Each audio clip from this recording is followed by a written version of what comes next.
अस्सलाम वालेकुम guys, hope आप सब ठीक होंगे, खैरियत से होंगे। आज एक नई अपडेट लेके हम आए हैं। जैसे कि आप सब जानते हैं कल जेकेएसएसबी ने शॉर्टलिस्ट निकाली है।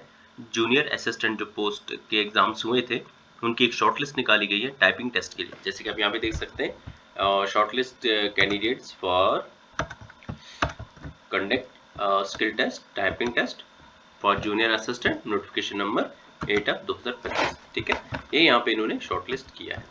अब इन्होंने शॉर्टलिस्ट क्या किया है ये हम बता रहे हैं कि क्या चूरन इन्होंने यहाँ पे बेचना स्टार्ट किया है। ठीक है, मैं चूरन क्यों कह रहा हूँ, यहाँ पे देखिए बहुत सारी नोटिफिकेशन नंबर इन्होंने दिए हैं जो इसमें आए हुए थे। ठीक है, इन्होंने कहा कि कैंडिडेट्स को शॉर्टलिस्ट किया गया, ये कोई फाइनल लिस्ट नहीं है, ये सिर्फ टाइपिंग टेस्ट लिस्ट है। ठीक है, तो जो भी कैंडिडेट्स इसको क्वालिफाई करेगा वही फाइनल्स में जाएगा। ठीक है, यहाँ पे साफ साफ इन्होंने बता दिया है। ठीक है, और ये नाइलेट में होने वाला है। ठीक है, यहाँ पे देखिए हम बताते हैं आप लोगों को, ये इन्होंने लिस्ट निकाली है। ठीक है, इस लिस्ट में इन्होंने क्या किया है, जितने भी कैंडिडेट्स है टोटल इन्होंने 12,400 कुछ कैंडिडेट्स को शॉर्टलिस्ट किया है। यानी कि एग्जाम्स दिया था अप्रोक्सीमेटली 4 लाख कैंडिडेट्स ने। अप्रोक्सीमेटली मैं रख रहा हूँ, उससे ज़्यादा भी कैंडिडेट्स थे। ठीक है, 4 लाख के करीब कैंडिडेट्स ने यहाँ पे एग्जाम दिया है जूनियर असिस्टेंट का, और लिस्ट निकलती है सिर्फ 12,400 कुछ कैंडिडेट्स की। अब ये क्या हो रहा है, अब देखो अगर इनको लिस्ट निकालनी थी, जेकेएसएसबी ने लिस्ट आउट की गई थी, कम से कम ये जो कैंडिडेट्स है, फॉर एग्जांपल मैं एग्जांपल के तौर पे किसी एक कैंडिडेट का नाम लेता हूँ। ठीक है, जैसे ए विजय लक्ष्मी। ठीक है, एक लड़की है, कम से कम इसके यहाँ पे पॉइंट्स मेंशन करने थे, किसने कितने पॉइंट्स लाए, हमें भी पता चलता कि हाँ ये कितने पॉइंट से क्वालिफाई हो रहा है और ये क्वालिफाई होके टाइपिंग टेस्ट में जा रही है। इस तरह दूसरा कैंडिडेट हम रख लेते हैं आबिद फयाज। ठीक है, ये कोई हमारा भाई है, अल्लाह इसको कामयाब करे। ठीक है, इन्होंने यहाँ पे इसके भी पॉइंट्स रखने थे, सब कैंडिडेट्स के पॉइंट्स रखने थे। मैं यहाँ पे नाम इसलिए ले रहा हूँ, किसी को मैं यहाँ पे टारगेट नहीं कर रहा हूँ।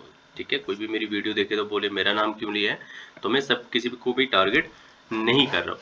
मैं ये बस कह रहा हूँ कि कैंडिडेट्स के कम से कम यहाँ पे पॉइंट्स शो करने थे। किसी ने 20 पॉइंट हैं थ्योरी में, किसी के 30 हैं, किसी के 40 हैं, किसी के, क्योंकि 80 में से यहाँ पे मार्क्स थे। ठीक है, तो 80 में से यहाँ पे अगर हम इसका हाफ करेंगे तो अप्रोक्सीमेटली यहाँ पे 20 मार्क्स वाला भी थ्योरी में पास दिखा रहा है, क्योंकि 40 मार्क्स उसको मिलने थे टाइपिंग टेस्ट में, तो टोटल उसको बन रहे थे 60 मार्क्स। ठीक है, तो यहाँ पे 60 वाला जो है वो क्वालिफाइंग में आ रहा था। ठीक है, अब जिनके 20 मार्क्स थ्योरी में है वो भी क्वालिफाई कर रहे हैं जूनियर असिस्टेंट का एग्जाम, ये मेरी बात याद रखें, जिनके 20 मार्क्स आ रहे थे वो भी क्वालिफाई कर रहे हैं। ठीक है, थ्योरी वो क्वालिफाई कर रहे हैं ताकि वो टाइपिंग टेस्ट देके अपने फाइनल्स जो मार्क्स हैं उनको जोड़ के देखेंगे कितने आएंगे। अब किसी के थ्योरी में 25 थे, उसको 40 मार्क्स यहाँ पे मिलते टाइपिंग में, तो उसका यहाँ पे बन जाता 65 मार्क्स, यानी कि वो क्वालिफाई का, अगर वो SC ST कैटेगरी में आ रहा है, ST कैटेगरी में आ रहा है, तो वो यहाँ पे क्वालिफाई हो रहा था इजीली। अब किसी के 30 पॉइंट हैं, ठीक है, वो यहाँ पे 40 पॉइंट्स टाइपिंग के ला रहा है, तो उसके यहाँ पे 70 पॉइंट्स बन रहे हैं और वो भी यहाँ पे क्वालिफाई हो रहा है। लेकिन जेकेएसएसबी ने क्या किया, 12,400 कैंडिडेट को शॉर्टलिस्ट किया गया और उन कैंडिडेट्स के किसी को मार्क्स नहीं बताए, उन कैंडिडेट्स के किसी को पॉइंट्स नहीं बताए कि इन्होंने कितने पॉइंट्स लाए हैं, थ्योरी में कितने पॉइंट्स हैं, क्वालिफाई कर रहे हैं कि नहीं कर रहे, सिंपली एक लिस्ट अपडेट कर दी। बहुत से कैंडिडेट्स जो है इनके नाम यहाँ पे इन्होंने शो नहीं किए, जो जेन्युइन कैंडिडेट जिनकी जो की थी, जिन्होंने अपनी की चेक की थी, की में 45 मार्क्स जो के थ्योरी में इनको आ रहे थे। ठीक है, निगेटिव मार्किंग कट करके किसी को 45 आ रहे थे, किसी को 50 आ रहे थे, किसी को 40-30 मार्क्स आ रहे थे, लेकिन जब यहाँ पे शॉर्टलिस्ट आ रही है उन कैंडिडेट्स के नाम नहीं है, तो ये टोटली है, किसको में हम कहेंगे टोटली स्कैम है ये। ठीक है, ये टोटली स्कैम है। स्कैम क्यों है, स्कैम इस वजह से है कि ये जो लिस्ट आई है, ये लिस्ट एक फ्रॉड है, सब कैंडिडेट्स का एक धोखा है, जितने भी लोगों ने एग्जाम दिया उनके साथ कहीं ना कहीं ये एक धोखा है, फ्रॉड है।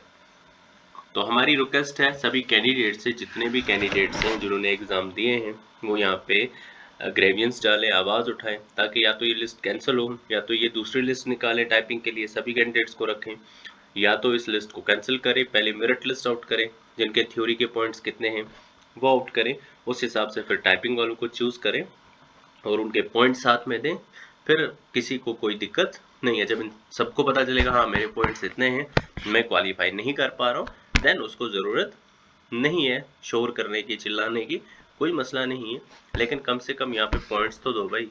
अगर किसी के की में 45, 30, 35 पॉइंट्स आ रहे हैं थ्योरी के, तो उसको टाइपिंग देने का हक है। आप लोग उसका हक क्यों छीन रहे हैं?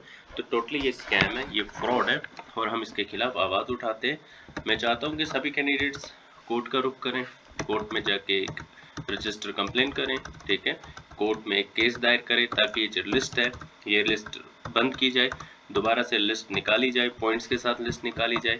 क्योंकि जो भी कैंडिडेट्स हैं इनके सिर्फ नाम में यहाँ पे किसी के पॉइंट्स नहीं दिए हैं, तो हम कैसे मान लें कि ये कैंडिडेट्स जो हैं ये क्वालिफाई कर रहे हैं, और बाकी कैंडिडेट्स सिर्फ 4 लाख में से 12,000 कैंडिडेट्स ही क्यों क्वालिफाई कर रहे हैं? 4 लाख में से 1 लाख कैंडिडेट तो क्वालिफाई करता, एक नहीं तो 50,000 तो क्वालिफाई कर रहे थे। इतने भी तो नाकाबिल स्टूडेंट नहीं है, इतने भी तो ये दुनिया से गए गुजरे नहीं है। जिन्होंने ग्रेजुएशन किया हुआ है, बीटेक किया हुआ है, एमटेक किया हुआ है, पीजी किया हुआ है, पीएचडी किया हुआ है, वो इतने नाकाबिल स्टूडेंट तो हो नहीं सकते कि जेकेएसएसबी में 20 पॉइंट भी ना ला सके। तो कहीं ना कहीं ये टोटली फ्रॉड है, स्कैम है, और इस स्कैम के खिलाफ हम आवाज़ उठाते हैं।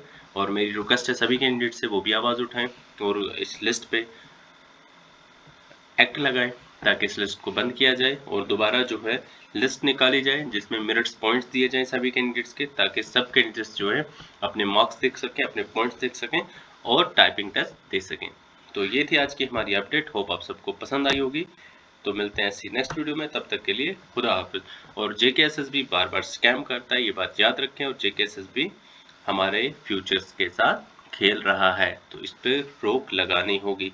मैं गवर्नमेंट से अपील करता हूँ, चाहे वो गवर्नर साहब है या चीफ मिनिस्टर साहब है, कि वो इन चीज़ों को देखें। क्योंकि जेकेएसएसबी बोर्ड में जो ऑफिसर है वो अपनी सैलरी तो आराम से ले रहे हैं, उनको तो कोई परेशानी नहीं है, उनके बच्चे अच्छे हाई बाहर से काम कर रहे हैं। लेकिन जो कश्मीर में गरीब लोग हैं, जो मिडिल क्लास फैमिलीज हैं, उनको दिक्कत हो रही है, बार बार एग्ज़ाम्स में मेहनत कर रहे हैं, एग्ज़ाम्स दे रहे हैं, बट उनके साथ स्कैम हो रहा है, फ्रॉड हो रहा है। तो इस पर एक बार अपनी नज़रसानी करें और इसको वेरीफाई करें, और ताकि यहाँ के जो यूथ हैं, यहाँ के जो कश्मीरी यूथ हैं, हमारे भाई बहन हैं, उनको एक अच्छी रोज़गार मिल सके और वो अपनी ज़िंदगी सुकून से जी सके। तो मिलते हैं ऐसी नेक्स्ट वीडियो में, तब तक के लिए खुदा हाफिज़।